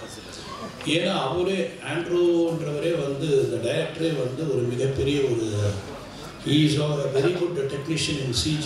That is இந்த கிராஃபிக்ஸில் வந்து அவர் கொஞ்சம் எக்ஸ்பர்ட் அவர். ஏன்னா எப்பவுமே ஒரு கிராஃபிக் அப்படின்றது என்னன்னா நம்ம வந்து ஒரு டைரக்டர் வந்து என்ன விஷுவல் பண்ணுறோமோ அதை ஒருத்தருக்கு சொல்லுவோம், அதை அவர் கொண்டு போய் அவங்க டீமுக்கு சொல்லுவார். அந்த டீம் வந்து இதை செய்யும். உதாரணத்துக்கு ஒரு யானையை செய்யணும்னா அந்த யானை இப்படி வரணும், அந்த யானை இப்படி பார்க்கணும், அந்த யானை இப்படி தூக்கணும், அது தண்ணியில் அப்படி போடணும். நம்ம ஒரு சீனை வந்து ஒரு டைரக்டராக நம்ம சொன்னால் அதை வந்து ஒருத்தர் புரிஞ்சுக்கிட்டு போய் அவர் சொல்கிறது நம்ம நினச்சது வந்து தான் தெரியாது. நம்ம என்ன சொன்னோமோ அதை அவர் புரிஞ்சுதான் அவர் கரெக்டாக போய் ரீச் பண்ணாரான்னு தெரியாது. ஆனால் அவர் அதுக்கப்புறம் சொன்ன பிறகு இந்த தங்கத்தை ஒருத்தர் பண்ணுவார், கண்ணை ஒருத்தர் பண்ணுவார், எலும்பு ஒருத்தர் பண்ணுவார், தும்பிக்கையை ஒருத்தர் பண்ணுவார், அந்த பேக்ரவுண்டை ஒருத்தர் பண்ணுவார். இத்தனை பேர் ஒர்க் பண்ணுவாங்க. ஒரு சிஜின்ற சாதாரண விஷயம் கிடையாது. கிட்டத்தட்ட 55 பேர் மேலே ஒர்க் பண்ணுவாங்க ஒரே ஒரு விஷயத்துக்காக. இதை வந்து 90 நிமிஷத்துக்கு இந்த படத்தில் பண்ணியிருக்காங்கன்னா அப்போ எப்படி இவங்க வந்து ஒர்க் பண்ணியிருக்கணும், எப்படி ஒரு விஷுவல் பண்ணியிருக்கணும். ஏன்னா நான் வந்து விக்னேஷை வந்து ரொம்ப டீப்பாக ஃபாலோ பண்ணிக்கிட்டே இருந்தேன். ஏன்னா விக்னேஷ் கிட்ட இருக்கிற ஒரு இது விஷயம் என்னன்னா ரொம்ப துருன்னு இருப்பார். ஆக்ஷன் சொல்கிறதுக்குள்ள ஆக்ட் பண்ண ஆரம்பிப்பார். இருப்பா நான் ஆக்ஷன் சொல்கிறப்ப அதுக்கப்புறம் ஆக்ட் பண்ணிப்பாங்க. அந்த அளவுக்கு அந்த உடம்புல அது ஒரு வெறித்தனம் இருக்குது. சொன்னார் இல்லையா, அப்போ சினிமாவில் நான் கஷ்டப்பட்டிருக்கிறேன், அவமானப்பட்டிருக்கிறேன், ரொம்ப வேதனைப்பட்டிருக்கேன், அதையெல்லாம் என்கிட்ட சொல்லியிருக்காரு. நான் ஆனால் இப்போ சொல்கிறேன், விக்னேஷ்க்கு கவலைப்படாத, உழைச்சவன் தோத்துதான் கிடையாது. உழைக்கிறவன் கண்டிப்பாக ஜெயிப்பான். இப்போ என்னை பொறுத்த வரைக்கும் நான் எடுத்துக்கிறேன், என்னையே நீங்கள் எடுத்துக்கங்க. நான் எல்லாருக்கிட்டையும் ஏதாவது சொல்கிறேன், கனவுக்கு வயசு கிடையாது. ஒரு கதை, ஒரு கற்பனை அப்படின்றது ஒரு கனவு தான். அந்த கனவுக்கு வயசு கிடையாது. எனக்கு வந்து இன்னைக்கு நீங்கள் ஹாலிவுட்டில் பார்த்தீங்கன்னா எல்லாருமே 65 and above தான் டாப் டைரக்டர்ஸ். பிகாஸ் கிரியேஷன், அந்த கிரியேஷன் சாகாது, என்றைக்குமே சாகாது. அதுவும் ஜனங்க அடுத்த படம் என்னன்னு கேட்கும்போது நம்மளை வந்து இன்னும் என்கரேஜ் பண்ணுது. அடுத்தது என்ன பண்ணுறீங்க, அடுத்தது என்ன பண்ண போகிறீங்க அப்படின்றது வந்து நமக்கு வந்து அப்படியே ஒரு ஓ பரவாயில்ல, நம்ம கரெக்டாக தான் போயிட்டு இருக்கோம், கரெக்டாக தான் கொடுத்துட்டு. ஏன்னா இன்றைக்கி காம்படிட்டிவ் ஃபீல்டுங்க. இந்த ஃபீல்டுலலாம் வந்து இன்றைக்கி இருக்கிற ஒரு லெவலுக்கு எங்கள் டைம் வந்து ஒரு ஆர்டிஸ்ட்டை மீட் பண்ணோம்னா ஒரு ஃபோனில் பண்ணிடலாம். இப்போ ஒரு ஹீரோ மீட் பண்ணோன்னா எந்த ரூட்டில் போனோன்னே முதல்ல அதுக்கு ஒரு ஸ்கிரிப்ட் பண்ணணும், அவர் எப்படி போய் பார்க்கணும், என்ன பண்ணணும் எப்படின்ற மாதிரி. அந்த அளவுக்கு இன்றைக்கி எல்லாருமே வேறு லெவலுக்கு போயிருக்காங்க. ஒவ்வொருத்தரும் இண்டஸ்ட்ரியே வேறு லெவலுக்கு போயிருக்கு. அதுவும் காம்படிட்டிவ் டைரக்டர்ஸ்லாம் பார்த்தீங்கன்னா வந்து they are all visualizing extremely extraordinary. வேறு வார்த்தையை நான் சொல்ல முடியல. அதே மாதிரி அந்த சில லாங்குவேஜ் படங்கள்லாம் பார்க்கும்பொழுது இன்றைக்கி ஓடிடி மூலமாக நம்ம வந்து சில லாங்குவேஜ் படம் பார்க்குற வாய்ப்பு நமக்கு கிடைக்குது. அந்த வாய்ப்பில் பார்க்கும்பொழுது ஒரு தின் லைன், அந்த லைனை ஒரு 2.5 hours இவ்வளோ பியூட்டிஃபுல்லாக சொல்கிறாங்களே, அது வந்து ஆக்சுவலாக தேங்க்ஸ் டு கோவிட் வந்ததால தான் எல்லா மொழி படங்களையும் நம்ம பார்க்க ஆரம்பித்தோம். அப்போ தான் பல லாங்குவேஜுடைய வேல்யூ தெரிய ஆரம்பிச்சிச்சு. இப்போ வந்து அதுக்கு காம்படிட்டிவாக தமிழ் படம் பண்ணணும். தமிழ் படம் வந்து அதுக்கு காம்படிட்டிவாக, அதுக்கு ஈக்குவலாக, அதுக்கு உண்டான ஸ்க்ரீன் ப்ளே பண்ணி அதுக்கு அந்த லெவலுக்கு என்ன புதுமை பண்ண முடியும் அப்படின்னு யோசிக்கணும் என்றைக்குமே. ஏன்னா எங்களை பொறுத்த வரைக்கும் நான் எப்பவுமே சொல்லுவேன், நீங்கள்லாம் படித்த பாடத்தை உங்கள் ஸ்கூலோட ஒரு காலேஜோட முடிஞ்சு போயிருக்கோம், என் உள்பட. ஆனால் தினமும் ஒருத்தன் படிக்கிறான், தினமும் ஒருத்தன் மனப்பாடம் பண்ணுறான், தினமும் ஒருத்தர் ஒப்பிக்கிறனா தான் நடிகை. ஒவ்வொரு ஆர்டிஸ்டும் தினமும் படிக்கிறாங்க, தினமும் என்னென்னு தெரிஞ்சுக்கிறாங்க. ஸோ ஒரு ஆர்டிஸ்ட் வந்து பல கேரக்டர் பண்ணுறாங்க. பல கேரக்டர் பண்ணும் பொழுது அவங்களுக்கு எவ்வளோ ஒரு டாக்டரா, ஒரு இன்ஜினியரா, ஒரு லாயரா, ஒரு பிஸ்னஸ் மேனா, ஒரு ஐடி ஸ்டூடெண்ட்டா, அதுக்கப்புறம் வந்து ஒரு ஏழையா, இத்தனை கேரக்டரும் பண்ணும் பொழுது அந்த ஆக்டருக்கு எத்தனை பேர் எஜுகேட் பண்ணுறாங்க பாருங்க. அதை அவங்க வெளிப்படுத்தும் போது தான் அந்த கேரக்டர் வந்து வெளியே நிற்கும். அதுதான் வந்து ஒரு ஹீரோ, ஒரு கேரக்டர்ஸ் அந்த படத்தில் யாரார் நடிக்கிறாங்களோ அவங்களுடைய வேலை. ஸோ அப்படிப்பட்ட கடினமான ஒரு வேலையை இந்த படத்தில் சிறப்பான செய்த அத்தனை நடிகர்களுக்கும் என்னுடைய வாழ்த்துக்கள். ஏன்னா பார்க்கும்போது எனக்கு தெரிஞ்சது ஆண்ட்ரூஸோடைய ஒர்க்கும் அண்ட் அஃப்கோர்ஸ் மியூசிக் டைரக்டர் ரொம்ப அழகாக பண்ணியிருக்கார் சந்தோஷ். ஏன்னா ரீரெக்கார்டிங் வந்து ரொம்ப எஃபெக்டிவாக இருந்தது பார்க்கும்போது. நமக்கு அந்த மிக்சிங் ரொம்ப அழகாக பண்ணியிருக்காங்க, எல்லாமே பேலன்ஸ் பண்ணியிருக்காங்க, வண்டர்ஃபுல் டெக்னீஷியன்ஸ் ஒர்க் பண்ணியிருக்காங்க இதில். அதே மாதிரி எனக்கு வந்து இங்கே ஒரு விஷயம் நான் சொல்ல ஆசைப்படுறது என்னென்னா, என்னுடைய விஷால் வாட்டர் வெட்டிகள் நாங்கள் ஷூட் பண்ணும்போது அவங்க வீட்டில் தான் அவங்க அப்பா வந்து ரொம்ப ஒரு அவரை மாதிரி இதை இப்போ சொன்னார் இல்லைங்களா, மாணிக்க சார் வந்து சினிமா லவர்னு, அதே மாதிரி ஒரு மிகப்பெரிய லவர் அவங்க அப்பா வந்து படம் எடுக்கணும். நான் அப்போ பண்ணும்போது வாட்டர் வெட்டிகள் எல்லாமே அதை ரீமேக் பண்ணணும், இதை ரீமேக் பண்ணணும், இந்த படம் எப்படி இருக்கணும், அந்த படம் இருக்கணும். அப்படி ஒரு மிகப்பெரிய ரசிகன். அந்த ரசிகனுக்கு பிறந்தவர் எப்படி தப்பாயிடுவார்? நான் பார்க்கும்போது வீடியோ கேம் ஆடிட்டு இருப்பார். மத்தியானம் வீட்டில் தான் சாப்பாடு இருந்தது. 4 நாள் நான் அண்ணா நகரில் ஷூட்டிங் எடுத்தேன்னா 4 நாள் எனக்கு சத்யராஜ் சார்கள் அவங்க வீட்டில் தான் சாப்பாடு, அவங்க வீட்டில் தான் சாப்பாடு கொடுப்பாங்க. அதை வந்து அந்த அளவுக்கு எங்களுக்கு வந்து தினம் ஒரு டிஷ்ஷஸ். ஒரு மேடையில் இருக்கும் நண்பர்களுக்கும் கீழே அமர்ந்திருக்கும் பெரியவர்களுக்கும் என்னுடைய வணக்கத்தை தெரிவித்துக் கொள்கிறேன். என்னுடைய நண்பர்களான மீடியா, பத்திரிகை, டிஜிட்டல் அத்தனை பேருக்கும் என்னுடைய வணக்கத்தை நான் தெரிவித்துக் கொள்கிறேன். ரெட் ஃப்ளவர் விக்னேஷ் வந்து எனக்கு வந்து ஒரு 2 வருஷம் முன்னாடி வீட்டுக்கு வந்து என்கிட்ட ஒரு டைரக்டர் கூட்டிகிட்டு வந்து கதை சொன்னார். சொல்லும்போது எனக்கு உண்மையிலே வந்து அந்த லைனில் வந்து எப்படி பண்ண போகிறாங்க, என்ன விஷயம் எனக்கு தெரியல அப்படின்ற மாதிரி நான் யோசிச்சுட்டு இருந்தேன். ஆனால் அவர் கொடுத்த அந்த எக்ஸ்ப்ளனேஷனும் அந்த இதுவும் வந்து ரொம்ப கிளியராக வந்து அண்டர்ஸ்டாண்ட் ஆச்சு. ஏன்னா இதை வந்து நீங்கள் வந்து கதையாக அப்படி பார்த்தீங்கன்னா கதையாக தெரியும். ஆனால் அந்த விஷயத்தில் நிறைய உள்ளுக்குள்ளே நிறைய அர்த்தங்கள் இருக்குது, நிறைய விதமான டெக்னிக்கல் விஷயங்கள் இருக்குது. ஏன்னா அவரே ஆண்ட்ரூன்றவரே வந்து இந்த டைரக்டரே வந்து ஒரு மிகப்பெரிய ஒரு is a very good technician in CG. That is இந்த கிராஃபிக்ஸில் வந்து அவர் கொஞ்சம் எக்ஸ்பர்ட் அவர். ஏன்னா எப்பவுமே ஒரு கிராஃபிக் அப்படின்றது என்னன்னா, நம்ம வந்து ஒரு டைரக்டர் வந்து என்ன விஷுவல் பண்ணுறோமோ அதை ஒருத்தருக்கு சொல்லுவோம், அதை அவர் கொண்டு போய் அவங்க டீமுக்கு சொல்லுவார். அந்த டீம் வந்து இதை செய்யும். உதாரணத்துக்கு ஒரு யானையை செய்யணும்னா அந்த யானை இப்படி வரணும், அந்த யானை இப்படி பார்க்கணும், அந்த யானை இப்படி தூக்கணும், அது தண்ணியில் அப்படி போடணும். நம்ம ஒரு சீனை வந்து ஒரு டைரக்டராக நம்ம சொன்னால் அதை வந்து ஒருத்தர் புரிஞ்சுக்கிட்டு போய் அவர் சொல்கிறது நம்ம நினச்சது வந்து தான் தெரியாது. நம்ம என்ன சொன்னோமோ அதை அவர் புரிஞ்சுதான் அவர் கரெக்டாக போய் ரீச் பண்ணாரான்னு தெரியாது. ஆனால் அவர் அதுக்கப்புறம் சொன்ன பிறகு இந்த தந்தத்தை ஒருத்தர் பண்ணுவார், கண்ணை ஒருத்தர் பண்ணுவார், எலும்பு ஒருத்தர் பண்ணுவார், தும்பிக்கையை ஒருத்தர் பண்ணுவார், அந்த பேக்ரவுண்டை ஒருத்தர் பண்ணுவார். இத்தனை பேர் ஒர்க் பண்ணுவாங்க. ஒரு சிஜின்ற சாதாரண விஷயம் கிடையாது. கிட்டத்தட்ட 55 பேர் மேலே ஒர்க் பண்ணுவாங்க ஒரே ஒரு விஷயத்துக்காக. இதை வந்து 90 நிமிஷத்துக்கு இந்த படத்தில் பண்ணியிருக்காங்கன்னா அப்போ எப்படி இவங்க வந்து ஒர்க் பண்ணியிருக்கணும், எப்படி ஒரு விஷுவல் பண்ணியிருக்கணும். ஏன்னா நான் வந்து விக்னேஷை வந்து ரொம்ப டீப்பாக ஃபாலோ பண்ணிக்கிட்டே இருந்தேன். ஏன்னா விக்னேஷ் கிட்ட இருக்கிற ஒரு விஷயம் என்னன்னா ரொம்ப துருன்னு இருப்பார். ஆக்ஷன் சொல்கிறதுக்குள்ள ஆக்ட் பண்ண ஆரம்பிப்பார். இருப்பா நான் ஆக்ஷன் சொல்கிறப்ப அதுக்கப்புறம் ஆக்ட் பண்ணிப்பாங்க. அந்த அளவுக்கு அந்த உடம்புல அது ஒரு வெறித்தனம் இருக்குது. சொன்னார் இல்லையா, அப்போ சினிமாவில் நான் கஷ்டப்பட்டிருக்கிறேன், அவமானப்பட்டிருக்கிறேன், ரொம்ப வேதனைப்பட்டிருக்கேன், அதையெல்லாம் என்கிட்ட சொல்லியிருக்காரு. நான் ஆனால் இப்போ சொல்கிற விக்னேஷ்க்கு கவலைப்படாத, உழைச்சவன் தோத்துதான் கிடையாது. உழைக்கிறவன் கண்டிப்பாக ஜெயிப்பான். இப்போ என்னை பொறுத்த வரைக்கும் நான் எடுத்துக்கிறேன், என்னையே நீங்கள் எடுத்துக்கங்க. நான் எல்லாருக்கிட்டையும் ஏதாவது சொல்கிறேன், கனவுக்கு வயசு கிடையாது. ஒரு கதை, ஒரு கற்பனை அப்படின்றது ஒரு கனவு தான். அந்த கனவுக்கு வயசு கிடையாது. எனக்கு வந்து இன்னைக்கு நீங்கள் ஹாலிவுட்டில் பார்த்தீங்கன்னா எல்லாருமே 65 and above தான் டாப் டைரக்டர்ஸ். பிகாஸ் கிரியேஷன், அந்த கிரியேஷன் சாகாது, என்றைக்குமே சாகாது. அதுவும் ஜனங்க அடுத்த படம் என்னன்னு கேட்கும்போது நம்மளை வந்து இன்னும் என்கரேஜ் பண்ணுது. அடுத்தது என்ன பண்ணுறீங்க, அடுத்தது என்ன பண்ண போகிறீங்க அப்படின்றது வந்து நமக்கு வந்து அப்படியே ஒரு பரவாயில்ல, நம்ம கரெக்டாக தான் போயிட்டுருக்கோம், கரெக்டாக தான் கொடுத்துட்ருக்கோம். ஏன்னா இன்றைக்கி காம்படிட்டிவ் ஃபீல்டுங்க. இந்த ஃபீல்டுலலாம் வந்து இன்றைக்கி இருக்கிற ஒரு லெவலுக்கு எங்கள் டைம் வந்து ஒரு ஆர்டிஸ்ட்டை மீட் பண்ணோம்னா ஒரு ஃபோனில் பண்ணிடலாம்.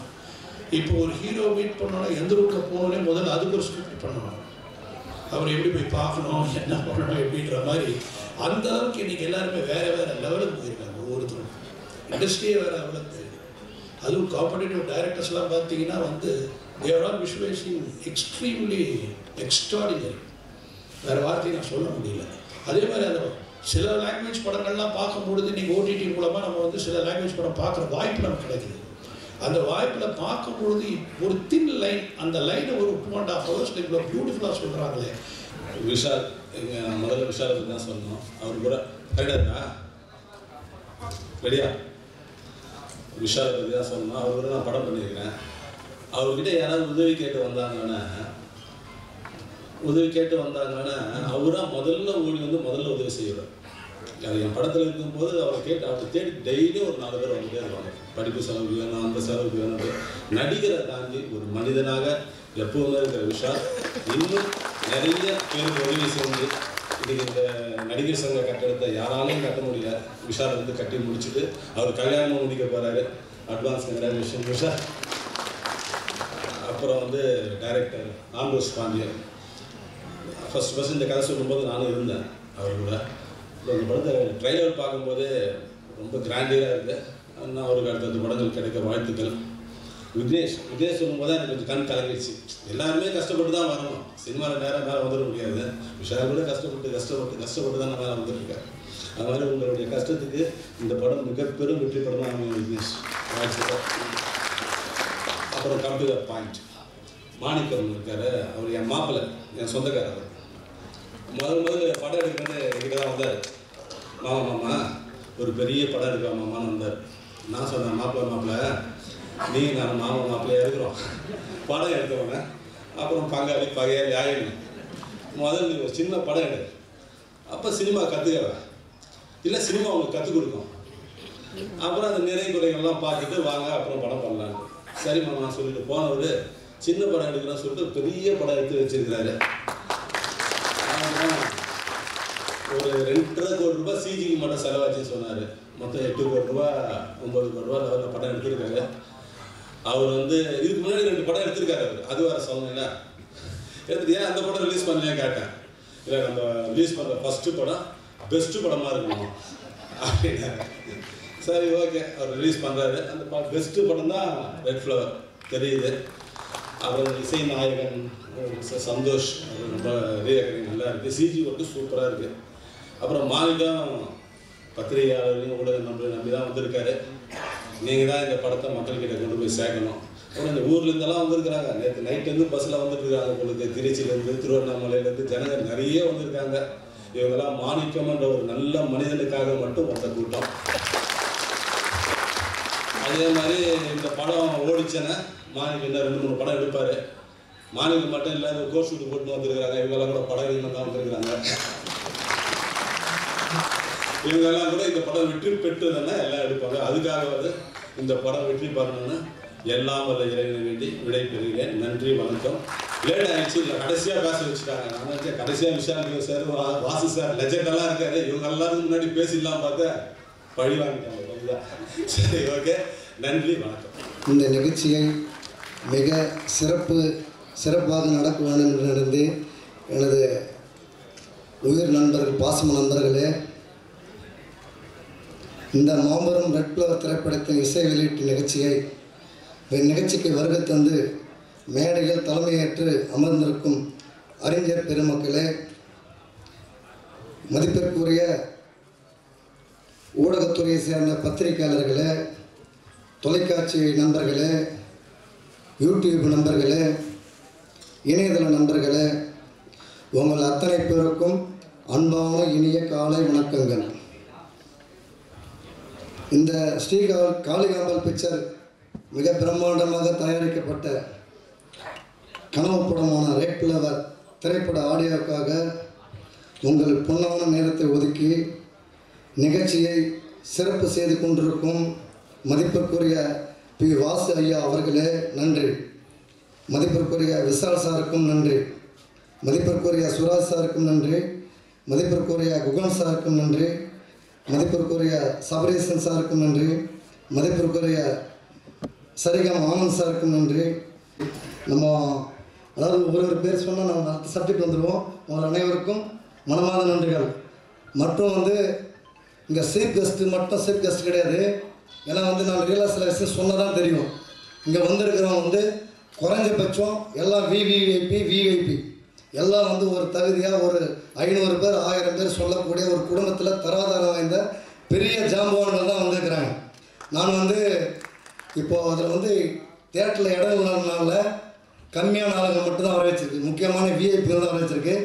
இந்த முன்னாடி இருக்கிற இதில் ஒரு 500 பேரும் இந்த மேடையில் உட்காரத்துக்கு தகுதியானவர்கள் அப்படின்ற ஒரு அன்பான ஒரு தகவல் உங்களுக்கு தெரியப்படுத்துகிறேன். ஏன்னா வந்து நான் இந்த மேடை பேச்சு அவ்வளோ பேசுனது கிடையாது. இது வந்து ஃபஸ்ட்டு சினிமா மேடை. நான் எந்த ஆடியோ விழாச்சிக்கும் போனது கிடையாது. ஒரே ஒரு ஃபங்க்ஷனுக்கு நம்ம இவர் அது திருமண சார் கூப்பிட்டாரு, அது கூட போக முடியல. எதுக்காகன்னா நிறைய பேர் வந்து நான் பேசுகிறதுக்கு பெருமையாக பேசுகிறேன்னு நினச்சிடக்கூடாது. என்னுடைய ரியல்டே வந்து எல்லாருக்கும் வந்து ஒரு மரியாதையாக அன்பாக பழகக்கூடிய ஒரு கேரக்டரை இறைவன் படிச்சுட்டான். இந்த இவ்வளோ பெரிய சிறப்பக்கூடிய விஷயத்தை இந்த பிரபஞ்சம் வந்து உண்மையிலே வந்து பிரபஞ்சத்துக்கு உகந்த நன்றி சொல்லிக்கிறேன். இவ்வளோ பெரிய மேடை, இத்தனை சீஃப் கெஸ்ட்டு, இவ்வளோ பெரிய அதாவது வந்து எல்லா ப்ரோக்ராம் சொல்லுவாங்க, நிறைய மீடியா பீப்புள் தான் இருப்பாங்க. இதில் வந்து இந்த 500-1000 பேர் வரவேணான்னு சொல்லியாச்சு. நேற்றுலேருந்து எனக்கு ஃபோன் பண்ணி 2 நாளாக எல்லாரையும் வரவேணான்னு சொல்லிக்கிறேன். ஏன்னா வந்து இங்கே ஒரு 700-800 பேருக்கு மேலே உட்கார முடியாது, அதுக்கு மேலே வந்தீங்கன்னா நான் வந்து அலோவ் பண்ண மாட்டேன்னு சொன்னதுனால நாங்கள் ஏதோ பிளான் பண்ண 2-3 ஷோ போடுவாங்க அப்படிலாம் ஐடியா பண்ணோம். அப்போ இதுதான் வந்து உண்மை. நான் வந்து இந்த ரெட் ஃப்ளவர் திரைப்படம் வந்து நான் வந்து ஒரு பில்டராக இருந்துட்டு இந்த படம் ரெட் ஃப்ளவர் திரைப்படம் தயார் பண்ணும்போது நினச்சி பார்க்கல. நான் பேசுகிற வார்த்தைகளில் வந்து சில குழப்பங்களும் சில கன்ஃபியூஷன் இருக்க தான் செய்வேன். ஏன்னா வந்து இது ஃபஸ்ட்டு மேடல் இல்லையா, மேடலில் உட்கார ஜாம்பவான்கள்லாம் பார்க்கும்போது எனக்கு வந்து கொஞ்சம் பதட்டமாகவே இருக்குது. இந்த படம் எடுக்க தொடங்கிய நாள் முதல் இன்று வரை எந்த தங்கு தடை இல்லாமல் இந்த பிரபஞ்சம் வந்து ரொம்ப சிறப்பாக நடந்திருக்கு. அதுக்கு வந்து இந்த 2.25 வருஷமாக டெக்னீஷியன் எல்லாருமே ரொம்ப நல்ல திறமை வாய்ந்த அறிவு நிறைந்த பொறுமையான ஆட்களாக வந்து இறைநிலை காமிச்சு கொடுத்து இந்த படம் இவ்வளோ சிறப்பாக நடந்திருக்குன்னு சொல்லிட்டு இந்த ஆடியோ லான்ச்சிங் வந்தது நிகழ்ச்சி இப்படி வந்ததோ நான் எல்லாருக்கும் உங்களுக்கு வாட்ஸ்அப்பில் தான் அனுப்பிவிட்ருப்பேன். இத்தனை அன்பு உள்ளவங்க வந்தீங்க இல்லையா, அதுபோல் இது வந்து என்னுடைய திறமையில் மட்டும் நடக்கலை. இது முழுக்க டைரக்டர் வந்து ஒரு 10 வருஷமாக அந்த ஸ்கிரிப்ட் எழுதி வச்சு பல பேரை பார்த்துக்கிறாரு, பல நண்பர்கள் பார்த்துக்கிறாரு, பல ப்ரொடியூசரை பார்த்துக்கிறாரு. யாரையும் வந்து ரெடி பண்ணாத என்கிட்ட வந்து ஒரு இந்த கதையை சொல்லும்போது எனக்கு இந்தியாவான சப்ஜெக்ட்ன்றதால எடுத்தேன். ஏன்னா வந்து நம்ம ஒரு பொது வாழ்க்கையில் இருக்கிறதுனால நான் வந்து பொது மக்களுக்கு நிறைய தொடர்பில் இருக்கிறதுனால எந்த விஷயம் சொன்னாலும் அது எல்லாருக்கும் பிடிக்கிறதில்ல. அதாவது வந்து எந்த மேடையில் ஒரு பெரிய பேச்சாளர் கூப்பிட்டு மேடையில் பேசினாலும் அதில் வந்து மற்ற ஆளுங்க என்ன நினைப்பாங்க, இது இப்படி பேசியிருக்கலாமே, இப்படி பண்ணியிருக்கலாமே, இப்படி செஞ்சுருக்கலாமேன்னு சொல்கிறது தான் இயல்பு. இது யாரையும் குறை சொல்கிறதுக்காக இல்லை, இது மனித இயல்பு. ஒருத்தருக்கு பிடிச்சது ஒருத்தருக்கு பிடிக்கிறதுக்கு வாய்ப்பு இல்லை. அப்புறம் நிறைய கதைகள் வந்து அப்புறம் நான் படம் எடுக்க முடிவெடுக்கும்போது நிறைய கதைகள் ஏற்கனவே வந்து ஒரு முக்கியமான சப்ரஸான விஷயம் என்னென்னா 2 படம் எடுத்து வச்சுட்டு ரிலீஸ் பண்ணல. எதுக்காக ரிலீஸ் பண்ணலன்னா தமிழக மக்கள் வந்து நம்ம ஏமாற்றக்கூடாது, நம்மளை நம்பி படம் பார்க்குறோம் ஏமாற்றக்கூடாது. 200 ரூபா கொடுத்து செலவு பண்ணால் வந்து பார்த்தா அன்றைக்கி ஒரு நேரத்தை ஒதுக்கிட்டு வராங்கன்னா கண்டிப்பாக வந்து அவங்களுக்கு வந்து நம்மளை திட்டாமல் அப்பா என்னப்பா கண்காணா காட்சியை கொடுத்துட்டாங்களே அப்படின்னு வந்து உண்மையிலே வந்து இதை வந்து இதை பெருமையாக பேசணுங்கள அவங்க பார்த்துட்டு திருப்தியாக போகணும் அந்த நோக்கத்தில் தான் வந்து இந்த ரெட் ஃப்ளவர் கதையை சூஸ் பண்ணேன்.